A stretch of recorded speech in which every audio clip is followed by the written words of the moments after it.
अस्सलामुअलैकुम नाज़रीन कराम, नई वीडियो में आपको खुश आमदीद कहते हैं। जैसे ही इमरान खान को एक दो रिलीफ मिलने का सिलसिला शुरू हुआ अदालतों से, दो तीन जजेस ऐसे आए जो कंट्रोल नहीं हो रहे, तो अचानक फिर से अपने टाउट और मुंसिफ के रूप में बैठे हुए नौकर जस्टिस आमिर फ़ारूक को एक बार फिर लॉन्च कर दिया गया है। मैं आपको बताता हूं कि कैसा मुज़ाहका खेज़ फ़ैसला दिया है आमिर फ़ारूक ने शाह महमूद कुरैशी की ज़मानत केस में। आप सोचेंगे कि किस कदर इस सिस्टम को नंगा नाच नचवाया जा रहा है। दो तीन चीज़ें बड़ी इंपॉर्टेंट हैं। इमरान खान का जो केस चल रहा है डिवीज़न बेंच के सामने, मियां गुल हसन औरंगज़ेब और जस्टिस सुमन रिफत सुन रही हैं, उनके सामने ये केस है। उन्होंने कुछ सवालात भी उठाए हैं, आज उसका जवाब हुकूमत ने देना है, लेकिन इससे पहले ये जवाब भी आमिर फ़ारूक ने दे दिए हैं। ये इस्लामाबाद हाई कोर्ट का चीफ जस्टिस है। ये 2030 या 31 तक इस्लामाबाद हाई कोर्ट के चीफ जस्टिस रहेंगे। मतलब अगले 8-10 साल के लिए पाकिस्तान से जमहूरियत का बोरिया बिस्तर गोल करने का जो प्लान है, ये उसका एक अहम तरीन मोहरा है। ज़मानत के केस में ये फ़ैसला क्या देते हैं, लिखते हैं कि ऊपर जो हकायक बयान किए गए हैं उसकी बुनियाद पर यह पटिशन डिसमिस की जाती है। यानी शाह महमूद कुरैशी की ज़मानत की दरख्वास्त, जो मज़ीद रिलीफ देने की दरख्वास्त है, वो डिसमिस कर दी जाती है, मुस्तरद कर दी गई है। ताहम हम ट्रायल कोर्ट को ये डायरेक्शन देते हैं कि साइफ़र केस का ट्रायल 4 हफ्ते के अंदर अंदर मुकम्मल करे। हालांकि ना किसी ने ये इस्तदा की, ना ये हुकूमत ने इस्तदा की कि हम चाहते हैं कि ट्रायल जल्दी हो, ना जिसका केस चल रहा है उसने ये इस्तदा की कि जल्दी हो। लेकिन जस्टिस आमिर फ़ारूक ने बीच में घुस के ऑर्डर दे दिया है निचली अदालत को कि 4 हफ्ते के अंदर अंदर ट्रायल मुकम्मल करो। और ये ऑर्डर उस वक्त आया है जब डिवीज़न बेंच ट्रायल पे स्टे दे चुका है। यानी 2 मेंबर बेंच स्टे देता है, 1 मेंबर बेंच यानी आमिर फ़ारूक कहता है कि ट्रायल 4 हफ्ते में हो। अब एक दिलचस्प सूरत हाल है, इससे आपको आगे चल के आगाह करता हूँ, और ये इस सिस्टम को मज़ीद नंगा भी कर रही है। लेकिन इससे पहले साकिब बशीर ने बड़े ज़बरदस्त तरीके से बयान की है सूरत हाल। 2 सवालात हैं जो डिवीज़न बेंच ने हुकूमत से पूछ रखे हैं। नंबर 1, जेल ट्रायल क्यों किया जा रहा है, इसकी क्या वजह है? इसका जवाब कल ज़मानत के केस में जो शाह महमूद कुरैशी की ज़मानत थी उसमें आमिर फ़ारूक दे रहा है। यानी हुकूमती वकील भी इस्लामाबाद हाई कोर्ट का चीफ जस्टिस बन गया। ज़रा जवाब सुने। लिखते हैं कि इमरान खान बड़ी सियासी जमात के सरबराह हैं, उनकी सिक्योरिटी की वजह से जेल ट्रायल हो रहा है। इमरान खान की फैमिली इससे कबल इनके हवाले से सिक्योरिटी खदशात का इजहार कर चुकी है। हर समात पर जेल से लाना इमरान खान के लिए सिक्योरिटी खदशात पैदा कर सकता है। तो ये पहले सवाल का जवाब दिया है।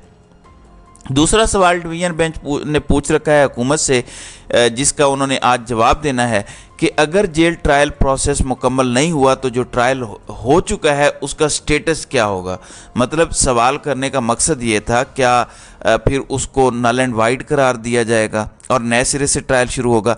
इसका जवाब भी आमिर फ़ारूक ने दे दिया है कि कोई प्रोसीडिंग सिर्फ इस बुनियाद पर कलअदम नहीं हो सकती कि गलत जगह पर वो हुई जब तक कि इंसाफ की फराहमी में नाकामी जाहिर ना हो जाए। मतलब कलअदम करने के फैसले के खिलाफ भी इन्होंने ऑब्जर्वेशन दे दी है, फैसले में लिख दिया है ताकि डिवीज़न बेंच उससे रहनुमाई हासिल करे। हालांकि डिवीज़न बेंच में 2 जजेस हैं और ये 1 जज का फैसला है। डिवीज़न बेंच जाहिर है अगर अपना माइंड अप्लाई करके फैसला करता है, लेकिन अब दिलचस्प सूरत हाल क्या है इसको ज़रा समझें। आज अगर डिवीज़न बेंच, मुझे नहीं पता कि सिस्टम किस हद तक नंगा है और कितना मज़ीद नंगा होगा, ये जो 2 जजेस हैं इनमें से एक अगर कॉम्प्रोमाइज़ हो जाएगा या दोनों ही हो जाएंगे या डटे रहेंगे, अभी कुछ कह नहीं सकते। लेकिन एक सूरत हाल ये हो सकती है कि डिवीज़न बेंच जो इस्लामाबाद हाई कोर्ट का है वो ये कहे कि हम इसमें मज़ीद स्टे दे रहे हैं, पिछली कार्रवाई हम कलअदम करार दे रहे हैं। तो फिर होगा ये कि एक फ़ैसला होगा आमिर फ़ारूक का, एक फ़ैसला होगा डिवीज़न बेंच का। इमरान खान और शाह महमूद कुरैशी के वकला डिवीज़न बेंच का फ़ैसला लेके पहुंचेंगे जज जुल्करनैन के पास, जबकि जो हुकूमती वकला हैं वो आमिर फ़ारूक का फ़ैसला लेकर पहुंचेंगे और कहेंगे कि आपको तो हाई कोर्ट ने ऑर्डर दिया है 4 हफ्ते में ट्रायल मुकम्मल करें। दूसरा ऑर्डर ये कह रहा होगा कि हम इस पर स्टे दे रहे हैं और सारी कार्रवाई कलअदम करार दे रहे हैं और इसे दोबारा से शुरू करो। तो कितनी दिलचस्प सूरत हाल होगी। इसमें कानूनी पोजीशन ये है कि आमिर फ़ारूक का फ़ैसला लोअर लेवल पर समझा जाएगा क्योंकि वो एक जज ने दिया है, और डिवीज़न बेंच में क्योंकि 2 जजेस बैठे हैं उनका फैसला हावी होगा। बेशक वो चीफ जस्टिस का फैसला है और ये डिवीज़न बेंच का है, यहाँ पे डिवीज़न बेंच हावी होगा। तो मुझे जो समझ आ रही है, अगर तो डिवीज़न बेंच मैनेज हो जाता है तो इसका एमिकेबल सोल्यूशन कंपनी सरकार यूँ निकालेगी कि ये जो कार्रवाई हुई है इसको कलअदम कर दें और नए सिरे से ट्रायल करें, और नए सिरे से जो ट्रायल होगा वो 4 हफ्ते के अंदर मुकम्मल करने का आमिर फारूक का फैसला आ जाएगा। तो नए सिरे से भी ट्रायल हो तो अब 4 हफ्ते के अंदर ही होगा, अनलेस उसमें स्टे दे दिया जाए और ये कह दिया जाए कि कानून फॉलो नहीं किया जा रहा, अदालत भी गलत है, बाकी सारे मामलात भी ठीक हैं, फिर तो समझ आती है। लेकिन अगर ऐसा स्टे नहीं दिया जाता, सिर्फ ये कहा जाता है कि पिछली कार्रवाई को कलअदम करते हैं, दोबारा से समाअत करें, तो फिर आमिर फारूक का फैसला भी साथ नत्थी हो जाएगा और 4 हफ्ते में ट्रायल मुकम्मल करना पड़ेगा। और मुझे कुछ इसी तरह की गेम होती नज़र आ रही है कि जो भी हो जाए अब फैसला 4 हफ्तों के अंदर ही करना है। नाज़रीन इकराम, अब आप पूछेंगे कि बंद कमरों में बैठे फैसला साजों को इस नई साजिश की क्या सूझी, तो मैं बता देता हूँ आपको। इलेक्शन कमीशन ने कहा था कि 30 नवंबर तक हम तमाम जो कार्रवाई कर रहे हैं वो मुकम्मल हो जाएगी और इलेक्शन शेड्यूल का ऐलान उसके बाद किसी भी वक्त हो सकता है। 4 हफ्ते का टाइम ख़ास तौर पर इसलिए दिया गया है क्योंकि आज फैसला आया है कि इस दौरान इलेक्शन का शेड्यूल अनाउंस होना है। इमरान खान और शाह महमूद कुरैशी को मज़ीद दबाव में लाना है, ख़ास तौर पर इमरान खान को मज़ीद दबाव में लाना है। नंबर 2, जिस वक्त इलेक्शन शेड्यूल का ऐलान हो चुका होगा, अगर इमरान खान और शाह महमूद कुरैशी दोनों को सज़ा हो जाती है, ये सिर्फ इमरान खान को हो जाती है, तो अवाम को मायूस करने का एक और हरबा भी होगा कि देखो वो तो लंबा जेल में चला गया, वो तो एक की बजाय दूसरे केस में भी जेल में चला गया। हालांकि याद रखिए, तोशा खाना में इमरान खान की सज़ा मुअत्तल है और वो मुअत्तल ही रहेगी जब तक उस केस की अपील का फैसला नहीं हो जाता। तो जेल में सिर्फ एक ही केस में डालेंगे अगर ये साइफर केस में डालते हैं, तो इसलिए आपने मायूस नहीं होना, ये आपको मायूस करना चाहते हैं। नाज़रीन इकराम, बंद कमरों में बैठे लोगों को रिपोर्ट दी गई है जो वाज़ेह तौर पर नवाज शरीफ के साथ भी शेयर की गई है कि मियाँ साहब आप सादा अक्सरियत लेने की पोजीशन में भी नहीं है, जबकि नवाज शरीफ कह रहा है कि मुझे 2/3 अक्सरियत लेकर दो। तो ये सारी साजिशें उस सिलसिले में की जा रही हैं। सारे इलेक्टेबल तोड़ लो, कोई तहरीक इंसाफ का नॉन बंदा टिकट ना ले सके, आखिर वक्त तक लोगों को मायूस रखो, इमरान खान को एक और केस में सज़ा दो, नहीं तो 2 केसेस में 2 क्रैकडाउन मज़ीद तेज़ करो। अब आप ज़रा इमेजिन करें कि ख़वातीन को जो जेलों में रखा हुआ है 9 मई के सारे केसेस में अक्सर की ज़मानत हो चुकी है। सनम जावेद को रखा हुआ है, जब हमला हुआ था रेंजर्स ने और पुलिस ने ज़मान पार्क में किया था तो वहाँ पे जलाओ गिराओ का केस है, उसमें अंदर रखा हुआ है। इसी तरह का मिलता जुलता केस बाकी ख़वातीन पर भी है, जबकि ये कह रहे थे कि 9 मई के हवाले से हमारे पास नाकाबिले तरदीद सबूत हैं, जबकि उनमें तो ख़वातीन की ज़मानतें हुई हैं। ख़वातीन को सिर्फ बहाने से जेलों में रखा हुआ है। ये सारा कुछ अब इकट्ठा किया जा रहा है ताकि अवाम पे मायूसी के ऐसे बादल मंडलाना शुरू हो जाएं कि अवाम घरों में बैठ जाएं।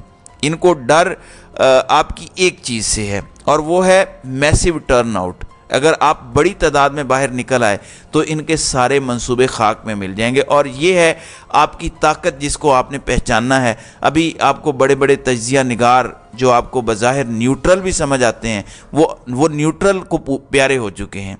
वो आपको ये कहते सुनाई देंगे कि नवाज शरीफ का आना तो तय है। वो अगली बातें आपको सुनाएंगे कि नवाज शरीफ क्या दोबारा इस्टेब्लिशमेंट से लड़ पड़ेगा, क्या वो 1 साल हुकूमत करेगा, 3 साल करेगा, 5 साल करेगा। अब आपकी जहन साजी इस तरह की जाएगी, आपने इसको कबूल नहीं करना। अगर आपने अपना माइंड इस तरह बनाना शुरू कर दिया तो आप जो रेजिस्टेंस दरकार है वो नहीं कर सकेंगे। अभी इस मुल्क को बचाने के लिए रेजिस्टेंस की बहुत ज़रूरत है, बल्कि जितनी रेजिस्टेंस की ज़रूरत अब है इस मुल्क को पाकिस्तान की तारीख में कभी नहीं हुई। ऑलरेडी ये कौम तकरीबन 2 साल होने वाले हैं, चंद माह का खेल है, 1.5 साल तो हो चुका है, मुसलसल रेजिस्टेंस दिखा रही है। पाकिस्तान की तारीख में कभी भी कौम इस तरह से इकट्ठी नहीं हुई किसी एक मकसद के लिए, और मकसद क्या है? कानून की बालादस्ती कायम करना, मुल्क को किसी आइन और कायदे के मुताबिक चलाना। ये नहीं कि जिसकी लाठी उसकी भैंस, ये नहीं कि जिसके पास ताकत है वो अपनी मर्जी के फैसले करता फिरे और मुल्क के 25 करोड़ लोगों का जो टैक्स देते हैं, जो मेहनत मजदूरी करते हैं, जो कुर्बानियाँ देते हैं, शहादतें देते हैं, उनकी बात ना मानी जाए। ऊपर बैठा एक बंदा फैसला करे या 4-5 लोगों का एक गिरोह फैसला करे और बाकी सब उसकी सज़ा भुगतें। ये इसको तब्दील करने की जदोजहद है और इसका पहला स्टेप आने वाला है और ये फैसला कुन स्टेप हो सकता है अगर आपकी तादाद बहुत ज़्यादा निकल आए, और वो है इलेक्शन वाला दिन। ना सिर्फ आप बाहर निकलें बल्कि अपने वोट की हिफाजत करें। अगर वहाँ पर डट के अपने वोट का दिफा कर लेंगे तो आप इस मुल्क को आज़ाद करवा लेंगे। वरना जिस तरह से जुडिशरी में टॉप पर बैठे लोग हरकतें कर रहे हैं, क्या आपको उम्मीद नज़र आती है कि कोई भी इदारा स्टैंड लेगा अवाम के हुकूक़ के लिए? कोई भी नहीं लेगा। अपने हुकूक़ के लिए स्टैंड आपको खुद लेना है। इमरान खान 25 करोड़ लोगों के हुकूक़ के लिए स्टैंड लिए हुए है, इसलिए तो जेल में है। वो किसी किस्म की डील करने को तैयार नहीं है। बुशरा बीबी पे डायरेक्ट दबाव भी डाले जा रहे हैं, लेकिन इमरान खान को कोई परवाह नहीं है, जो मर्जी हो जाए। आपको भी परवाह नहीं होनी चाहिए और आज़ादी की जिदोजहद में जो हिस्सा आप डाल सकते हैं आपको डालना चाहिए। तो नाज़रीन इकराम, आपकी इस वीडियो के हवाले से क्या राय है? आप अपनी राय का इजहार कमेंट सेक्शन में ज़रूर कीजिएगा।